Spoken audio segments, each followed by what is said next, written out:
Welcome to Jack's Shortcuts, where the topics from the past become the present of today. So, without further ado, let's begin. In one of my previous episodes, I've mentioned that after having 3 Bond movies, where Daniel Craig's version of the character has been deconstructed, Bond was reconstructed in Spectre. In this video, I wanted to focus more on Spectre because, looking back, this movie was actually pretty good. Flawed for sure. But it did have one good thing that should have been carried over to No Time to Die. Spectre reintroduced fans to the classic elements associated with the stories. Ernst Stavro Blofeld, his own personal henchman, the iconic gun barrel sequence, exotic locations, Bond getting to sleep with 3 hot ladies, Stephanie Sigman, Monica Bellucci, and Léa Seydoux, all in one film, which is just awesome.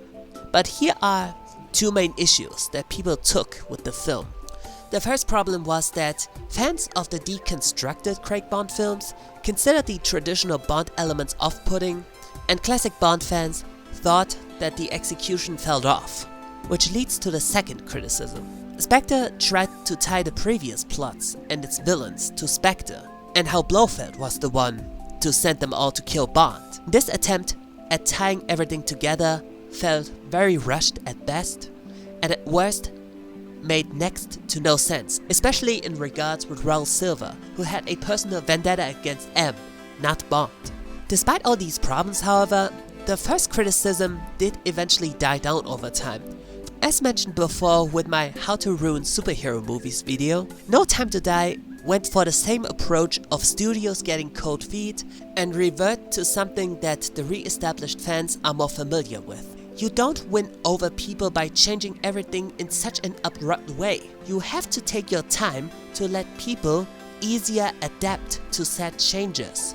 I think the biggest problem was that they tried to bring back Spectre, but instead of taking their time by saving Blofeld for a later film, they tried going the easy and lazy way by tying previous films together in a way that doesn't make much sense. Spectre was very close, fulfilling a smooth transition between the new and the classic Bond. But sadly, it wasn't meant to be.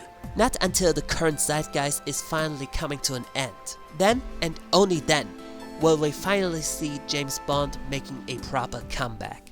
Thus says the Lord, stand by the roads and look, and ask for the ancient path, where the good way is, and walk in it, and find rest for your souls.